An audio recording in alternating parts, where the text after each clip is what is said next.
पहले जब हम छोटे छोटे थे तो कहा जाता था कि कुत्ते की पूंछ में अगर 1 साल तक भी पोंगली लगाकर रख दो, लेकिन जब आप उस पोंगली को निकालोगे तो वो पूंछ टेढ़ी की टेढ़ी रहेगी। ये उदाहरण दिया जाता था।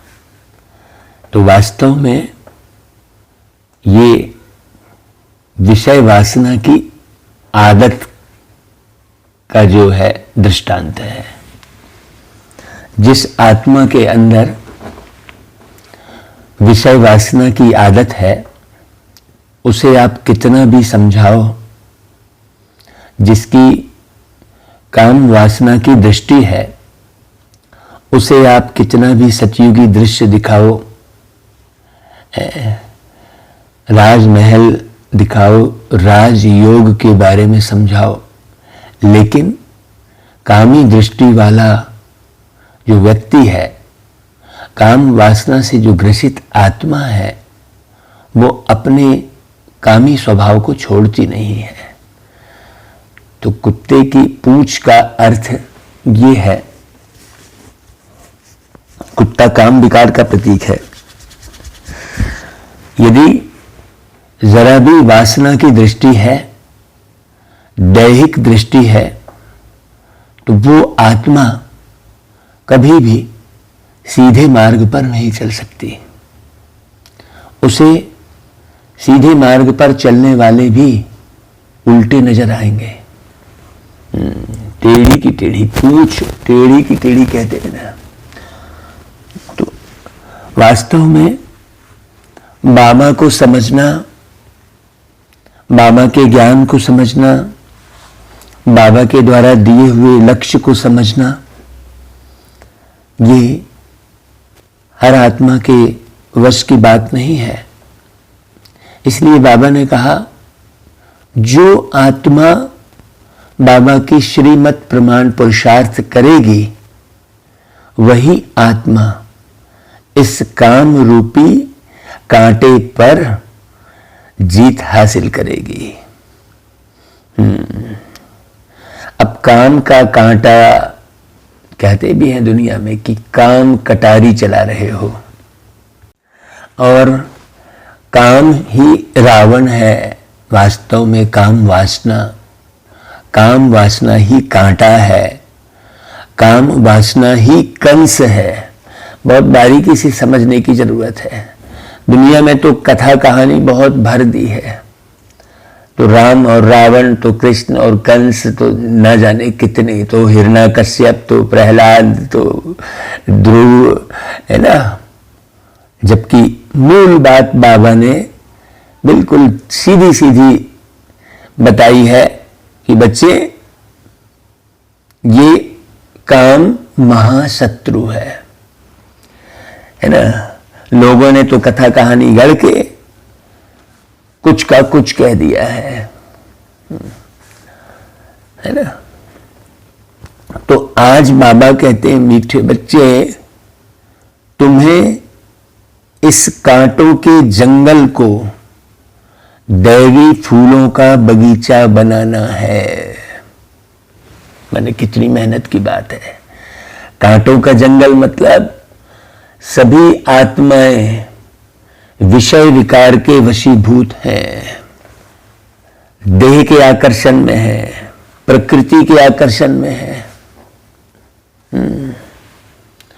और ऐसी आत्माओं को तुम्हें पवित्र बनाना है, माने काम वासना से मुक्त करना है। हाँ, मूल बात। जंगल को फूलों का बगीचा बनाने का अर्थ क्या है?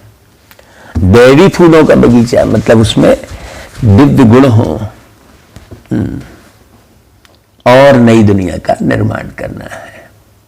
हाँ, क्योंकि आत्मा शरीर में बार बार जन्म लेने के कारण स्वयं को भूल जाने के कारण उसके अंदर जो गुण है वो लुप्त हो गए हैं, छिप गए हैं। इसलिए बस खाली याद दिलाना है कि देखो तुम ऐसे हो, और याद करना है कि मैं ऐसा था, मैं आत्मा हूं, दिव्य गुणों से संपन्न आत्मा हूं। अब उसमें बैठ के रटने की आवश्यकता नहीं है, समझकर बनने की जरूरत है। वैसा वापस अपने गुणों को प्रत्यक्ष करने की जरूरत है। अपने गुणों को प्रत्यक्ष करना ही बाबा को प्रत्यक्ष करना, क्योंकि जो बाप में गुण है वो बच्चे में है। बस बच्चा भूल गया है। बच्चा क्यों भूल गया? बाप को भूलने के कारण बच्चा भूल गया। इसलिए बाबा बार बार कहते हैं, मीठे बच्चे अपने को आत्मा समझ, मुझ बाप को याद करो। बहुत अच्छे से समझना, धीरे से। इधर उधर बुद्धि को भगाओगे तो समझ में नहीं आएगा। जमाने भर की सुनोगे, इधर उधर की दुनिया भर के लोगों की बातें सुनोगे तो भटकोगे। इसलिए बाबा हमेशा कहते हैं कि बच्चे तुम केवल मेरी सुनो और किसी की मत सुनो, क्योंकि सब भटकाने वाले हैं तुम्हें, है ना भाई। बाबा कहते देखो तुम बच्चे बाप के साथ कौन सी सेवा करते हो जो कोई भी नहीं करता।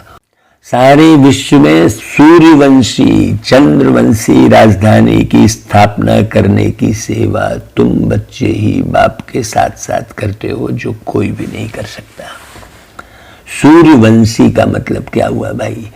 सूर्य के समान प्रखर बनना, जरा भी अंधेरा ना हो अज्ञानता का, जरा भी विषय विकारों का अंश मात्र भी ना हो। और चंद्रवंशी का मतलब क्या हुआ? माना विषय विकारों का जब अंश मात्र भी नहीं रहता है तो आत्मा चंद्रमा के समान शीतल होती है। राजधानी की स्थापना करने का मतलब क्या हुआ?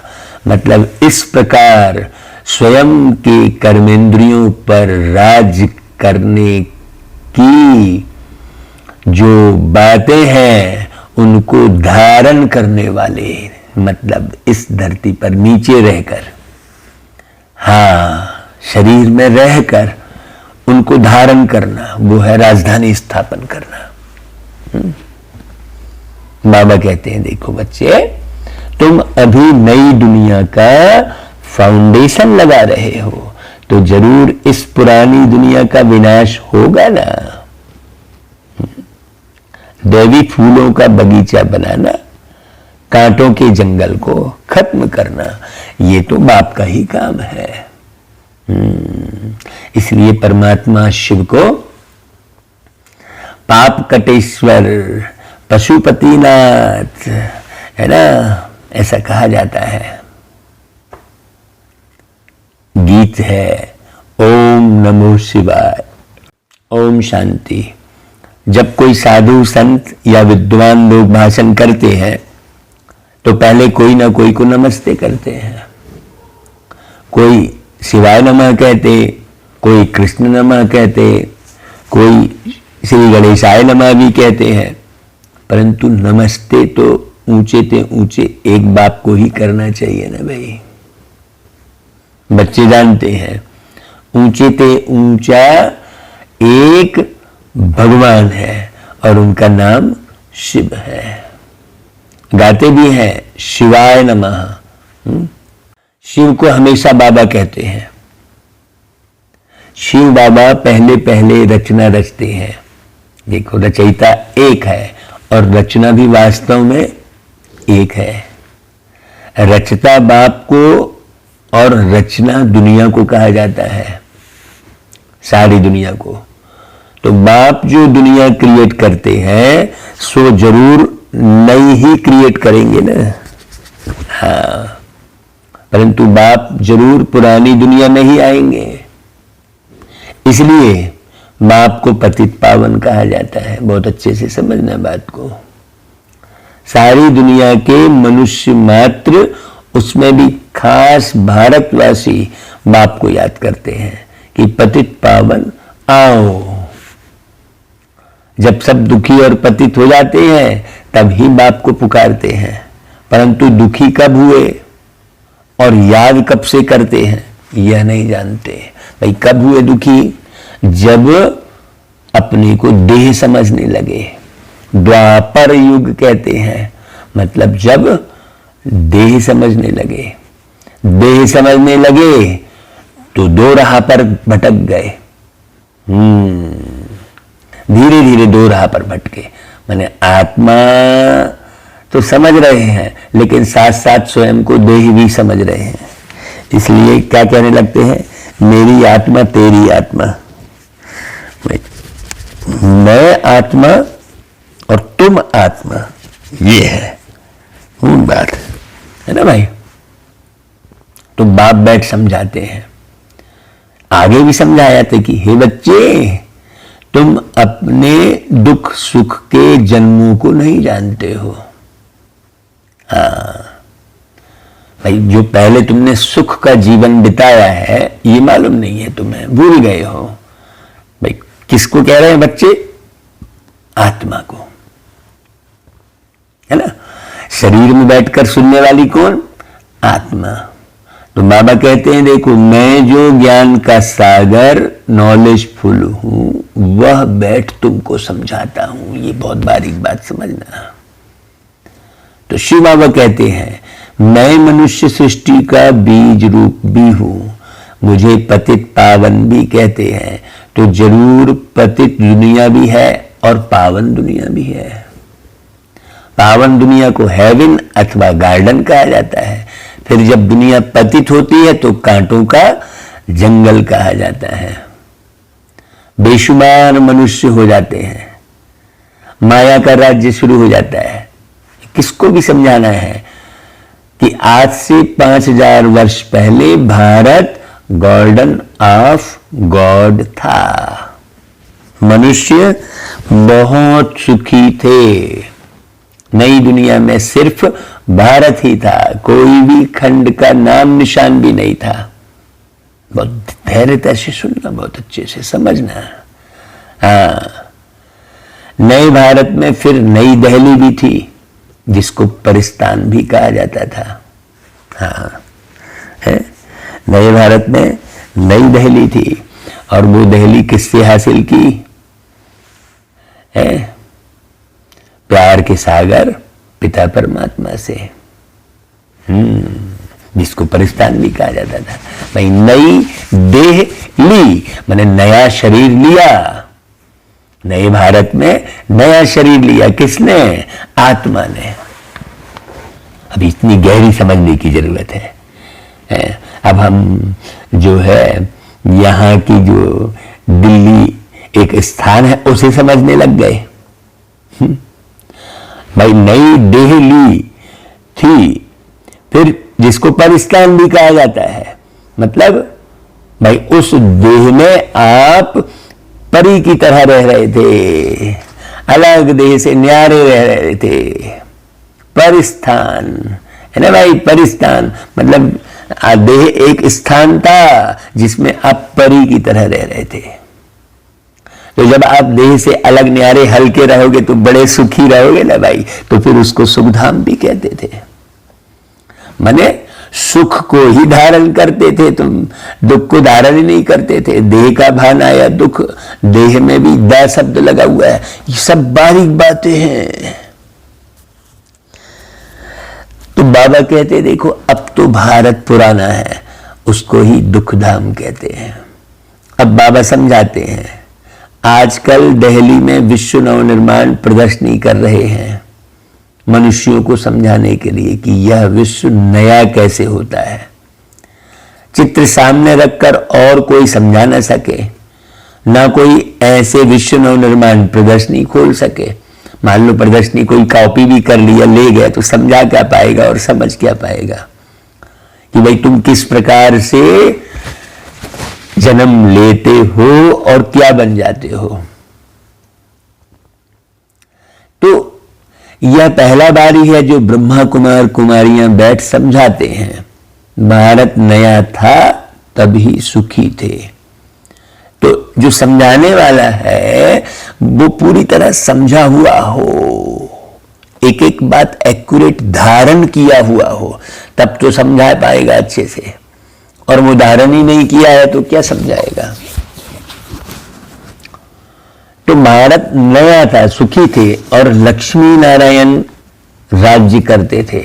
मतलब अपने लक्ष्य से हटते नहीं थे भाई, और श्रेष्ठ गुणों में रहते थे।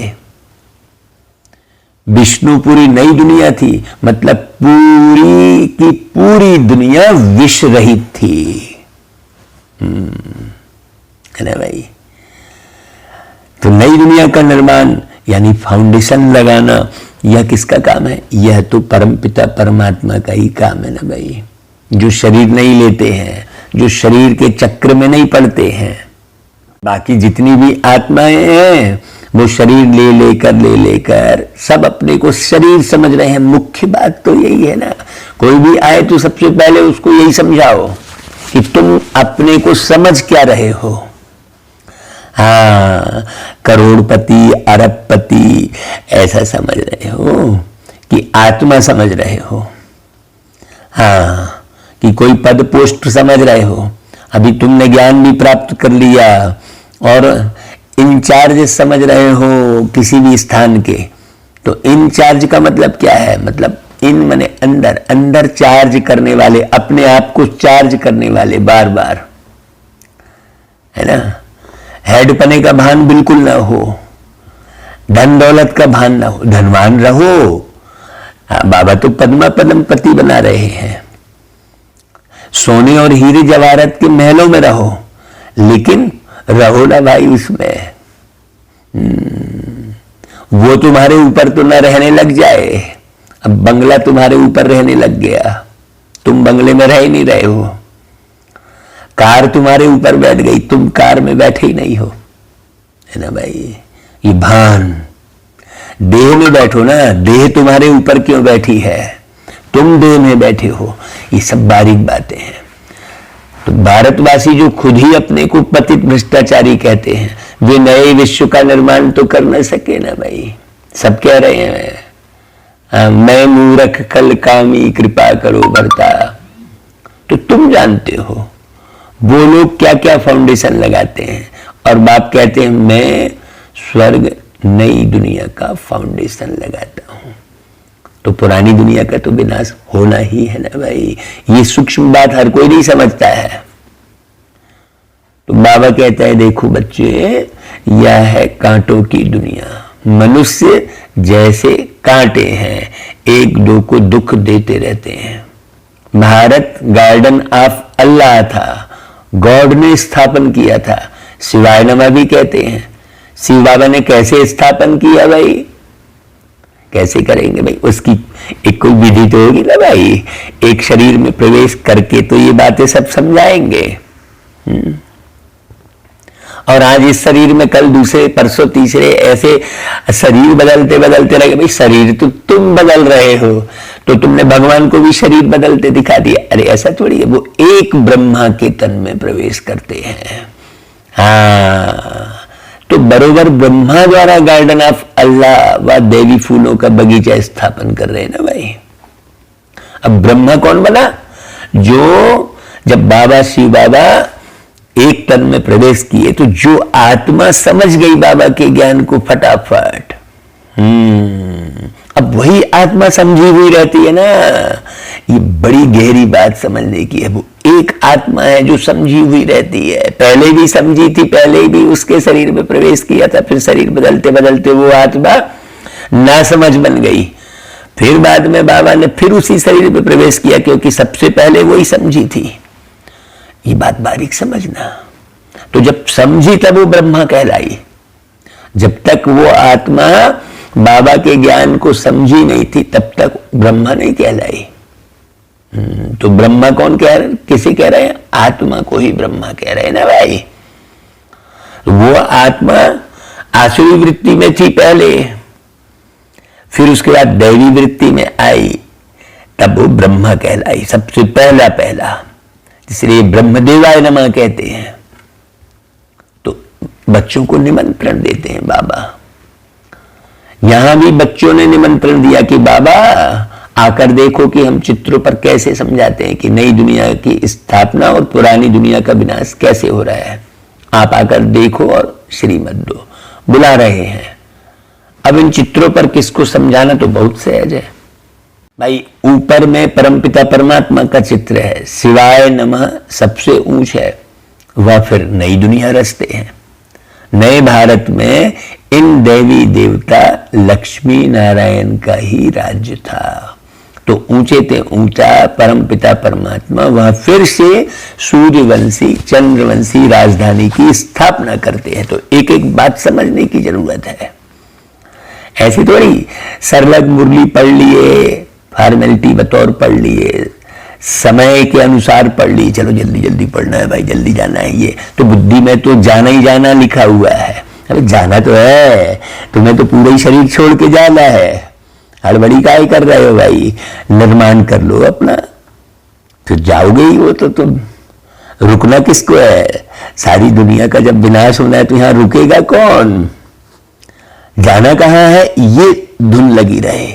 हाँ, परम धाम जाने की धुन लगी रहे, मतलब श्रेष्ठ से श्रेष्ठ गुणों की धारणा करने की धुन लगी रहे। परम धाम माने परम यानी श्रेष्ठ, श्रेष्ठ गुणों की धारणा, श्रेष्ठ ज्ञान का श्रवण मनन चिंतन और अनुसरण।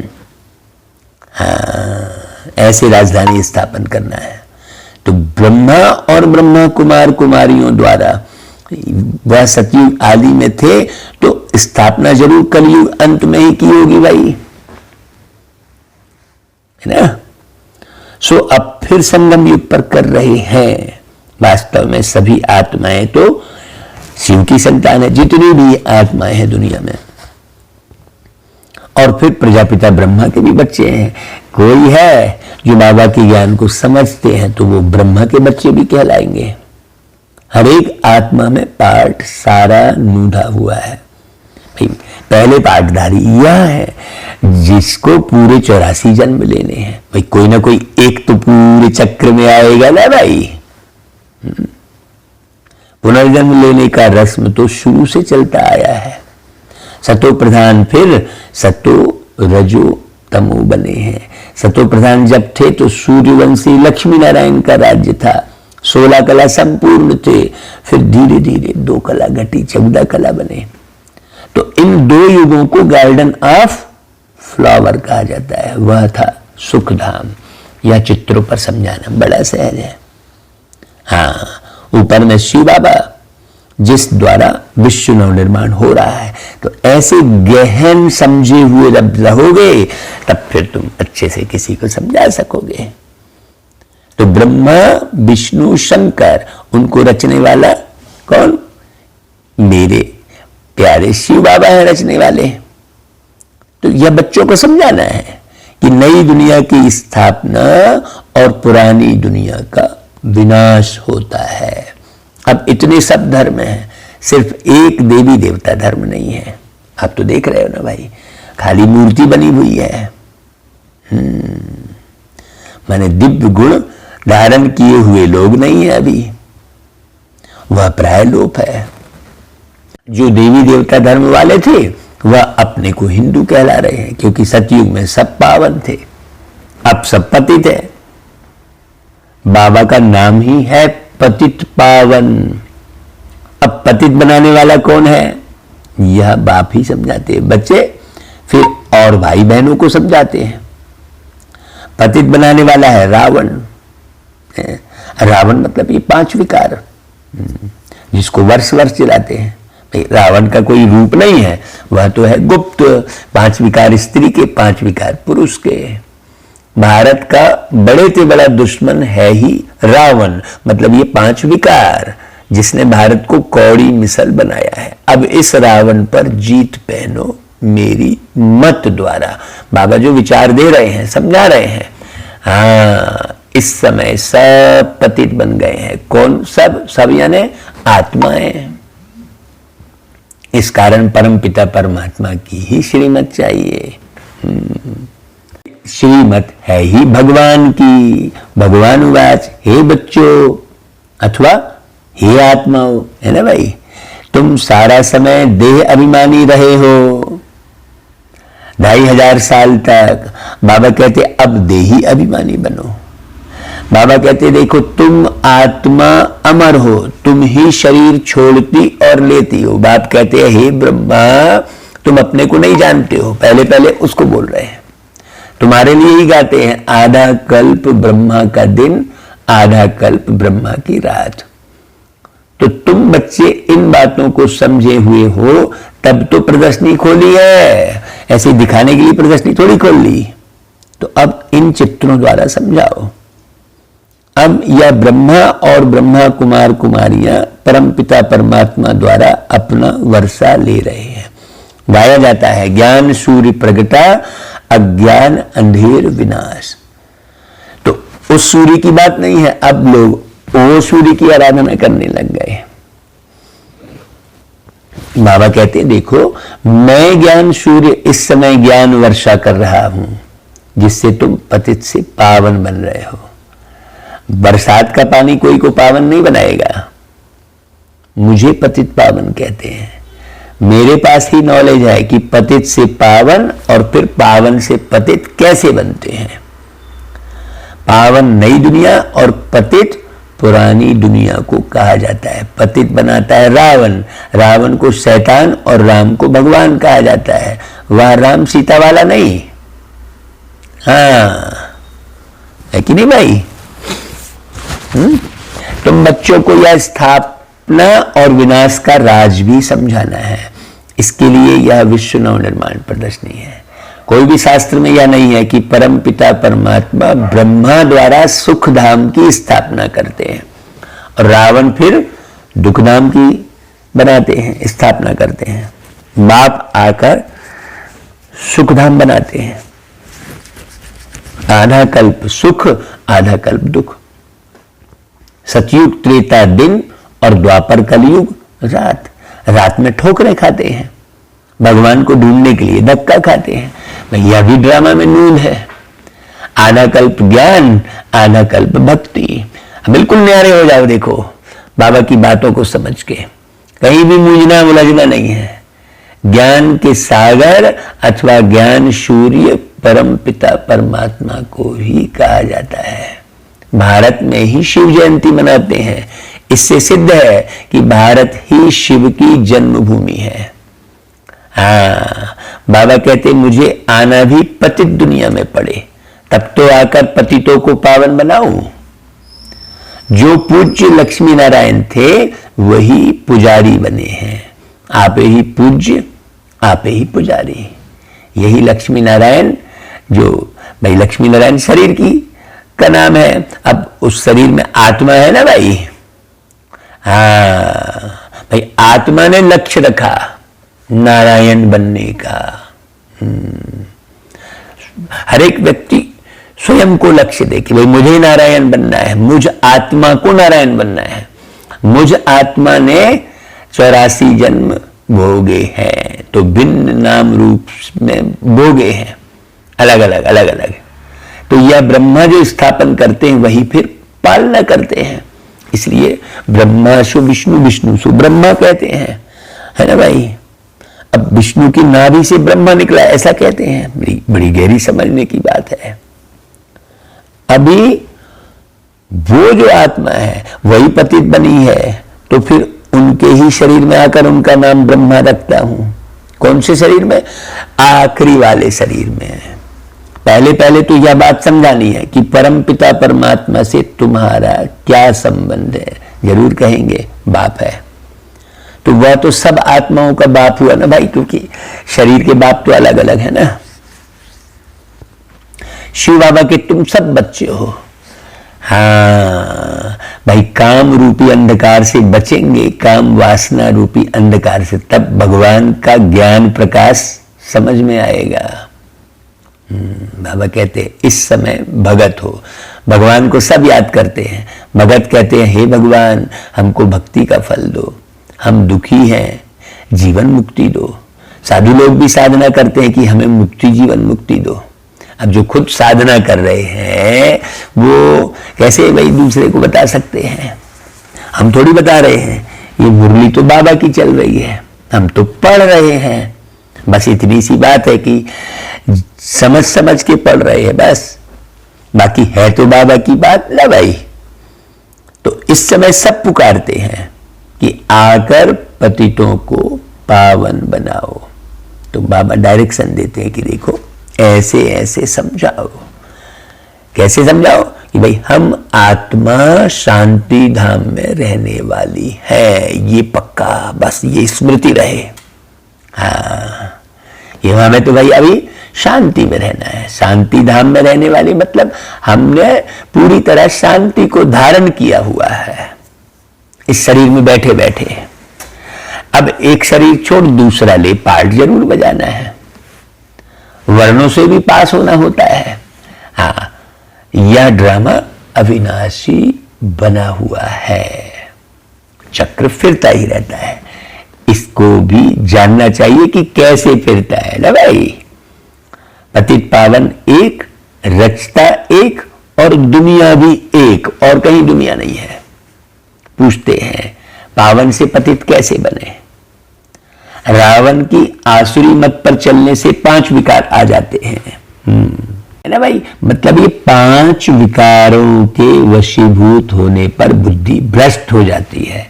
5 विकारों को ही रावण मत कहा जाता है, जो विषय विकार के वशीभूत होकर कोई बात करता है। हर एक आत्मा विषय विकारों के वशीभूत होकर बात करती है,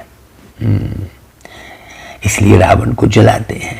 वास्तव में ये मत को जलाना है, विचारों को, परंतु रावण जलता ही नहीं है। तुम वैसी किताबें छापना बंद करो, वैसा फिल्म बनाना बंद करो, वैसी देहभान वाली, है ना भाई। अब बाप कहते हैं बच्चे तुमको इस रावण पर जीत पानी है, तो जीतेंगे वही जो राम राज्य के मालिक बनेंगे। मतलब जो परमात्मा राम के द्वारा स्वराज्य सिखाया जा रहा है, माने स्वयं पर राज्य, तो यह है अंतिम जन्म, अर्थात सृष्टि का अंत है। सृष्टि का आदि भी बाप करते हैं, अंत का विनाश भी बाप करते हैं। क्या बोला देखो बाबा ने, अंत का विनाश मतलब आखिर में आत्माओं के अंदर विषय विकारों का नाश भी बाप ज्ञान सुनाकर करते हैं, गहरे से समझाते हैं। एक बात को ही लेकर चलते हैं बाबा पूरी मुरली में। जब तक आप नहीं समझोगे, करोगे नहीं, तब तक बाबा वही बात बोलेंगे। हाँ भाई, जैसे किसी को कहा कि भाई जाओ नदी से पानी लेकर आ जाओ, तो वो जब तक लेकर नहीं आएगा तब तक तो कहना पड़ेगा भाई लेकर आओ। फिर वो खाली हाथ आ गया तो फिर कहेंगे जाओ पानी लेकर आओ, फिर खाली, है ना भाई, तो कहेंगे ना। तो जब तक आप विषय विकारों से मुक्त नहीं हो जाएंगे तब तक बाबा वही मुरली चलाएंगे रोज। बाप कहते हैं मैं नई दुनिया का फाउंडेशन भी लगाता हूं। अब बाबा को किसी एक को थोड़ी समझाना है, सारी दुनिया को ही बदलना है, तो मुरली तो वही चलेगी ना भाई। अब आप कितने बन गए हो, कितने परसेंटेज बन गए, ये रोज मुरली पढ़ के सुन के और अपनी तरफ निहार के समझो। तो ब्रह्मा द्वारा स्थापना, अब ब्रह्मा अकेला तो नहीं होगा ना भाई। ब्रह्मा के द्वारा स्थापना तो ब्रह्मा कुमार और कुमारियों द्वारा भारत को गार्डन ऑफ देवी फ्लावर बनाता हूं, बाबा कह रहे हैं। मतलब ब्रह्मा को माध्यम बना के ढेर सारे लोगों को तैयार करते हैं ना भाई। तो कितनी खुशी की बात है। तो बाबा कहते देखो यह तो है कांटों का जंगल, इनको अब आग लगनी है। तुम अब जागे हो, मनुष्य तो सोए हुए हैं। यहां तो दुख अशांति है। बच्चों को हमेशा अपने शांति धाम स्वीट होम को याद करना है, तो स्वीट बादशाही वर्षे में मिलेगी। इस रावण राज्य को भूलते जाओ। भारत जो परिस्थान था सो अब कब्रिस्तान बना है, फिर परिस्तान बनेगा। यह चक्र है। विश्व जो है पूरा का पूरा नया तैयार हो जाएगा तो पुराने को जरूर आग लग जाएगी। माने जब सब पावन बन जाएंगे तो भाई सारे विकार खत्म हो जाएंगे। धीरे धीरे करके जब सब पावन बन जाएंगे तो अब तुमको नई दुनिया के लिए तैयार होना है। फिर वहां चलकर हीरे जवाहरात के बढ़िया महल बनाएंगे। अब तो झोपड़ियां हैं, देखो कितने मनुष्य झोपड़ियों में रह रहे हैं। कल्प कल्प पतित दुनिया सो पावन बनती है। अभी तो ईंट पत्थर के मकान बन रहे हैं, फिर सोने हीरे जवाहरात के मकान बनेंगे। पावनता की बात है सब। तो पावन सो पतित बनती है और पतित धीरे धीरे बनते हैं। भाई मकान नया जल्दी थोड़ी बनता है, पुराना होने में टाइम लगता है ना भाई। मकान तो फटाफट, भाई मकान नया बनाना है तो साल भर में नया मकान बन जाता है। भाई कभी देरी लगती है, बहुत अच्छे से बनाते हैं तो 1.5 साल लगेगा, लेकिन पुराना तो 50 साल 100 साल में होता है ना भाई। तो ज्ञान से तुम नए विश्व के मालिक बन जाएंगे। अब तुम 16 कला बनते हो, फिर 14 कला, फिर धीरे धीरे कला तुम्हारी कमती होती जाती है। तुम्हारी माना तुम आत्माओं की। तो अब कलयुग में है, अभी कलयुग में 9 कला, कुछ भी गुण नहीं है, कोई भी कला नहीं है। बहुत धीरे धीरे समझ लो भाई। न बोलने की कला है, न देखने की कला है। देख भी रहे तो देह को देख रहे हैं, बोल रहे हैं तो बस निंदाचारी इधर उधर की देह का बहन वाली बात ही बोल रहे हैं। न सुनने की कला, सुन भी रहे हैं तो उल्टा सुल्टा मैंने सुन रहे हैं, अभी कला है ही नहीं है। तो भारत पावन था, अब पतित बना है। यह खेल भारत पर ही है। रावण से हारे हार, है ना भाई। अब तुम श्रीमत पर जीत पाते हो। अच्छा भाई, बाबा देखो मुरली चलाते हैं, फिर बहुत बच्चों को याद प्यार देते, कहते सिकी लदे माने ओ मेरे बिछड़े हुए बच्चे जो कल पहले भी मिले थे इस धरती पर, बाबा ब्रह्मा के तन में आए थे और हम सब बाबा से मिले थे। कितना शरीरीपन की बात है भाई बाबा की। बाबा की मुरली पढ़ते पढ़ते सोचो अशरीरी अवस्था बनती है कि नहीं बनती है। नाम रूप को भूलो। हाँ, नाम रूप केवल टेम्परेरी यहाँ के कार्य व्यवहार के लिए है, बाकी तुम अपने नाम रूप को भूलो अच्छे से। तो बाबा याद प्यार देते मीठे मीठे सिकी लदे बच्चों प्रति माता पिता बाप दादा का याद प्यार और गुड मॉर्निंग। रूहानी बाप की रूहानी बच्चों को नमस्ते, और हम रूहानी बच्चों की रूहानी माता पिता बाप दादा को याद प्यार गुड मॉर्निंग और नमस्ते। अच्छा भाई, फिर धारणा के लिए मुख्य सार। पहली पॉइंट, श्रीमत पर भारत को पावन बनाने की सेवा करनी है। भाई श्रीमत कौन सी है? पावन बनना मुख्य श्रीमत है। घर गृहस्थ में रहकर बिल्कुल बिल्कुल विषय वासना से मुक्त जीवन जीना, है ना भाई। जो ऐसे करेगा वो पावन बनाने की सेवा करेगा भाई, वो रुक नहीं सकता। अभी देखो जैसे रात को 2 बजे से 2:30 बजे से उठ के केवल बाबा का ज्ञान, बाबा की मुरली, यही तो रिकॉर्ड कर रहे हैं। देखो ना कैसे होना लगा हुआ है। क्यों कर रहे हैं भाई? सोचने की बात है। आधी रात को उठ के सारी दुनिया देखो सो रही है, पूरा साइलेंट छाया हुआ है सब तरफ, और हम मुरली रिकॉर्ड कर रहे हैं। तो बाबा की जो मत है उसे सब तरफ फैलाना भाई, पावन बनाने की सेवा करना। तो रावण की मत को छोड़ एक बाप की श्रीमत पर चलना है। मतलब विषय विकारों के वशीभूत होकर कोई कार्य नहीं करना है। हाँ, लोभ में नहीं आना है। अच्छा भाई, दूसरी पॉइंट, इस दुख धाम को भूल अपने स्वीट होम शांति धाम को याद करना है। स्वयं को नई दुनिया में चलने के लिए तैयार करना है। स्वयं कौन? स्वयं में एक आत्मा अशरीरी, अति सूक्ष्म। अच्छा भाई, फिर वरदान, अपने श्रेष्ठ कर्म रूपी दर्पण द्वारा। हाँ, है ना, केवल कहना बस नहीं, सुनना और सुनाना बस नहीं, अपने कर्म ऐसे कर्म करो जो लोग देखें।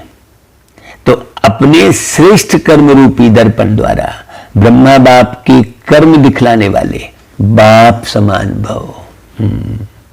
एक एक ब्राह्मण आत्मा, श्रेष्ठ आत्मा, हर कर्म में ब्रह्मा बाप के कर्म का दर्पण हो। हाँ, ब्रह्मा बाप के कर्म आपके कर्म के दर्पण में दिखाई दें। ब्रह्मा बाप समान सोचना, बोलना, देखना, सुनना, है ना भाई, ये सब कहना, सब। जो बच्चे इतना टेंशन रखकर हर कर्म करते हैं, उनका बोलना, चलना, उठना, बैठना सब ब्रह्मा बाप के समान होगा। हर कर्म वरदान योग्य होगा। मुख से सदैव वरदान निकलते रहेंगे। फिर साधारण कर्म में भी विशेषता दिखाई देगी। तो यह सर्टिफिकेट लो, तब कहेंगे बाप समान। अच्छा भाई, स्लोगन, अव्यक्त स्थिति का अनुभव करने के लिए बाह्य मुक्ता को छोड़ अंतर्मुखी एकांतवासी बनो। हाँ, बाह्य मुक्ता मतलब देह की तरफ दृष्टि मत हो, आत्मिक दृष्टि हो। स्वयं आत्मा की सोचो कि मैं आत्मा भ्रुकुटी के बीच बैठा हुआ क्या कर रहा हूं, क्या सोच रहा हूं, कितना मैंने मुझ आत्मा को निर्माण किया है। हाँ, आत्मिक दृष्टि को ही क्या कहेंगे? अंतर्मुखी। और दैहिक दृष्टि को बाह्यमुखी। दैहिक दृष्टि में सब आ गए, रिश्ते नाते, अब अपना रिश्ता ही याद आ रहा है ना भाई। हर जगह अपने रिश्ते को ही आगे बढ़ा रहे हो। वो मेरा भाई है, वो मेरी बहन है, वो मेरा चाचा है, ऐसा जुड़ा हुआ हो। नहीं, ऐसा जोड़ बाह्यमुखी कहलाता है। अच्छा भाई, लवलीन स्थिति का अनुभव करो। बाप का बच्चों से इतना प्यार है जो सदा कहते, बच्चे जो जैसे हो मेरे हो, ऐसे आप भी सदा प्यार में लवलीन रहो। दिल से कहो, बाबा जो हो वह सब आप ही हो। कभी असत्य के राज्य के प्रभाव में नहीं आओ, अपने सत्य स्वरूप में स्थित रहो। अच्छा भाई, ओम शांति।